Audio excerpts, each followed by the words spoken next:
Hello students, today I am going to teach chapter number 17, that is simple future tense. It is fourth tense in your textbook. You have already learned about simple present tense, then present continuous tense, then you have learned about simple past tense. Now we will learn about simple future tense. देखो बच्चों, आपको जो ये चारों tense है उसका formation समझना बहुत ज़रूरी है और ये हम कब यूज़ करते हैं वो जानना ज़रूरी है। तो जैसे कि प्रेजेंट टेंस के बारे में मैंने बताया था कि उसका फॉर्मेशन क्या है, सब्जेक्ट प्लस वर्ब, और उसमें भी अगर सिंगुलर नाउन है तो हम वर्ब में एस ई एस या आई एस लगाते हैं। फिर पास्ट टेंस है तो उसमें क्या होता है, सब्जेक्ट प्लस वर्ब तो होता है, बट कौन सा वर्ब, पास्ट वर्ब, ओके। और प्रेजेंट कंटिन्यूअस टेंस में आपने देखा था कि subject plus am is are हमें लगाना होता है और जो वर्ब है उसमें हम आईएनजी लगाते हैं। और अब हम समझते हैं सिंपल फ्यूचर टेंस हम कब यूज़ करते हैं और उसका फॉर्मेशन क्या होता है। तो when we are talking about future, जो अभी हुआ नहीं है, होने वाला है, उसके लिए हम यूज़ करते हैं सिंपल फ्यूचर टेंस और इसका फॉर्मेशन बहुत इजी है, subject plus will plus based form. यानी कि जो वर्ब होता है उसमें एस ई एस नहीं लगता, बट वर्ब के आगे क्या लगा रहता है, विल लगा रहता है। For example, they will go to Mumbai next week. तो यहाँ पर आप देख सकते हो दे क्या है, दे है वो सब्जेक्ट है, विल गो आप देख सकते हो गो है यानी वो बेस फॉर्म है, ना इसमें गोज हुआ, ना गोइंग हुआ, ना वेंट हुआ। यहाँ पर जो हम यूज़ करते हैं वर्ब वो बेस फॉर्म होता है। क्यों बेस फॉर्म होता है, क्योंकि उसके आगे क्या हम यूज़ कर रहे हैं, विल का, और विल के साथ हमेशा बेस फॉर्म यूज़ किया जाता है। So they will go to Mumbai next week. Asha will close to the windows in the evening, यानी आशा है वो शाम को विंडोज़ बंद कर देती है। क्यों, क्योंकि भाई शाम को तो मच्छर आ जाते हैं भाई। Vinod will play the piano in the competition next month.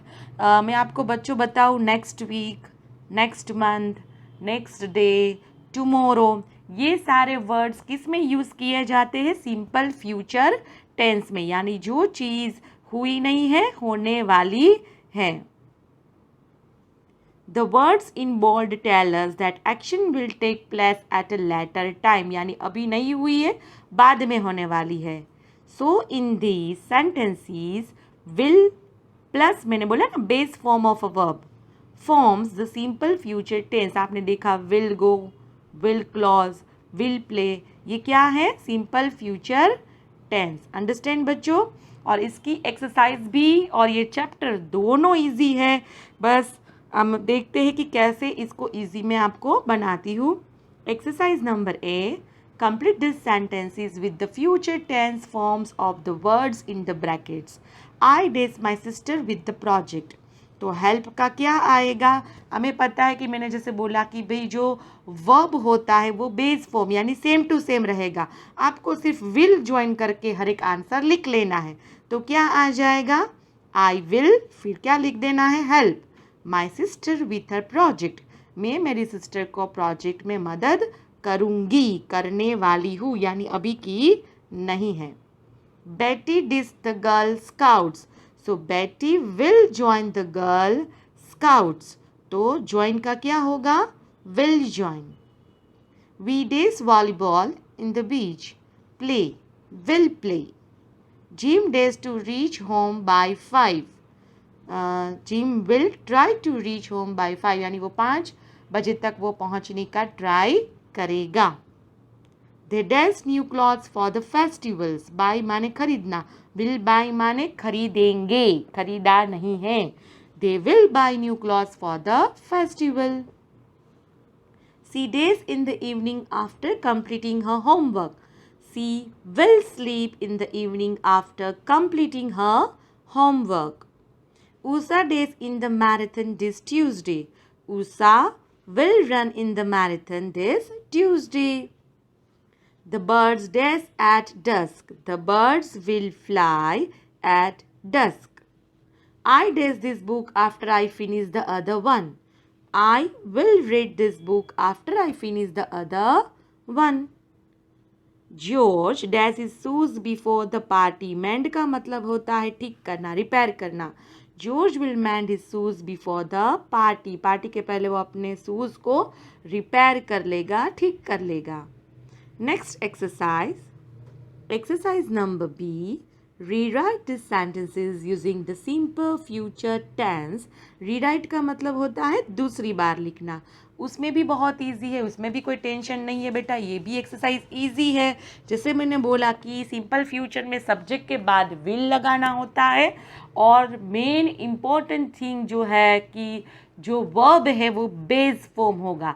तो यानी कि गोज है तो भी गो लिखेंगे, वेंट है तो भी गो लिखेंगे, गोइंग है तो भी गो लिखेंगे. हमें क्या याद रखना है, विल के बाजू में बेस फॉर्म आना चाहिए.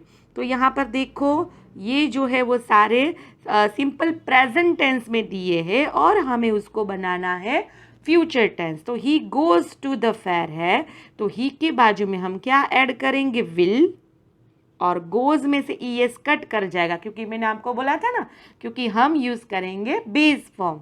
सो he will go to the fair. We make sweaters for the winter. We will make sweaters for the winter. यानी वी के बाजू में आपको विल लगाना है, मेक का मेक. बट अगर मेक में एस लगता है तो भी हम मेक ही लिखेंगे. She goes for a walk in the morning. She will go for walk in the morning. समझ में आ रहा है. यानी सी के बाजू में विल, गोज का हो जाएगा go. Vivaan calls his mother. Vivaan will call his mother. Ritu watches television in the evening. Ritu will watch television in the evening. यानी watches का क्या हो जाएगा, will watch. He sings at the academy on Thursday. So he will sing at the academy on Thursday. तो sings का क्या होगा, will sing. The postman brings the letter. तो brings का क्या हो जाएगा, will bring. The postman will bring the letters. है ना easy exercise. They nap in the afternoon. They will nap in the afternoon. The cat drinks milk. तो drinks का हो जाएगा drink क्योंकि हमें बेस फॉर्म लिखना है और उसके आगे किसका इस्तेमाल करेंगे, will. The cat will drink milk. Girish wears a woolen scarf. Girish will wear a woolen scarf. Wears का क्या हो जाएगा, wear.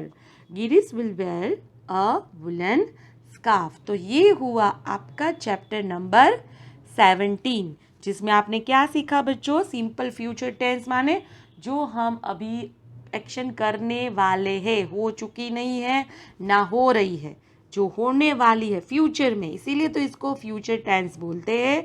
और इसका फॉर्मेशन आपको याद रखना है कि जो सब्जेक्ट है उसके बाजू में विल और प्लस में जो वर्ब है वो बेस फॉर्म यूज़ किया जाता है. बस इतना याद रखोगे यानी ये चैप्टर की कोई भी एक्सरसाइज आप अच्छे से सॉल्व कर पाओगे. ओके स्टूडेंट्स, चलो तो please take care and watch this video 2 times. Till then, bye bye.